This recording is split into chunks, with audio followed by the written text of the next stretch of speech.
Bonjour Paul, Bonjour Bénédicte. bienvenue à Besançon. Donc Oui. tu es un habitué du salon de Besançon, tu étais là l'année dernière déjà Tout à fait, pour le tome précédent. voilà. Donc tu viens de sortir le 3e tome Oui, et la trilogie a été récompensée par le prix de jeunesse des livres dans la boucle. Donc tu as reçu Ouais. ton prix hier soir. donc je suis extrêmement fier. Qu'est-ce que ça représente? Déjà, il a une forme physique. Et en plus, ils ont marqué le nom, l'éditeur. Enfin, moi, j'en revenais pas. En plus, c'est le maire de Besançon qui m'a remis le prix. Il y avait tous les enfants, en fait, donc, qui ont voté. La petite du membre du jury elle me dit, les garçons ne lisaient pas, ils se sont mis à lire et maintenant, ils vont à la médiathèque. Ah, Voilà, ça m'a fait vraiment plaisir. c'est une histoire d'aventure, d'amitié, de Ouais. quoi ça parle?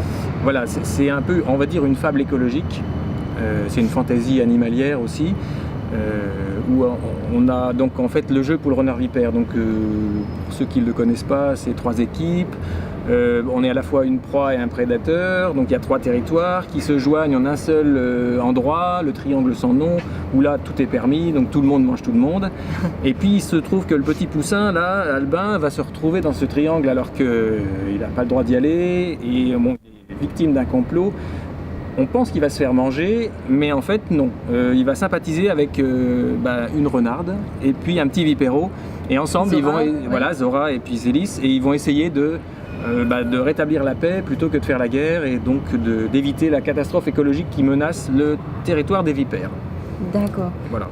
Donc il n'y a pas que l'histoire d'aventure, il y a aussi quand même c'est plus profond que Oui. juste une histoire d'aventure. Voilà, il y a l'aventure, mais c'est vrai qu'il y a aussi cette histoire de tolérance, de découverte de l'autre.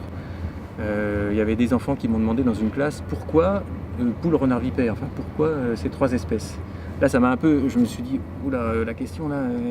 Pointu. Et en fait, je me suis dit, oui, c'est un peu pointu, mais c'est vrai que le parallèle de l'étranger qu'on ne connaît pas, ils se voient pas, ils sont ennemis les uns les autres, et en fait, à partir du moment où ils se rencontrent et on va à la découverte de l'autre, on s'aperçoit que l'ennemi qu'on croyait ennemi est peut-être pas si différent de nous, et voilà, j'ai trouvé que la réflexion était assez pertinente en fait. Donc les retours des enfants sont bons. Et chaque oui, fois, c'est ouais. vraiment l'enthousiasme. Le Ouais. prix est justifié. Ils l'ont donné. Voilà, c'est vraiment un coup de cœur Les pour eux. classes CM1, CM2, c'est vraiment, ils sont. Et puis il y a Fantine aussi. Hein, Ah, bien mais là, sûr, je voilà. confirme, Fantine, la petite chroniqueuse d'Au fil des livres, Voilà. qui est adorée et qui est citée dans le livre.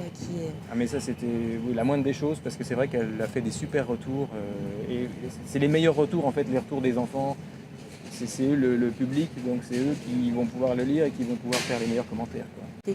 Voilà, Paul, écoute, j'espère que ton séjour là à Besançon va très bien se passer. Il fait beau. Il fait beau. Voilà, il fait beau, c'est superbe. C'est parfait. C'est parfait. Et puis là vraiment, ça restera vraiment un très très grand souvenir. À garder. Ouais. Voilà.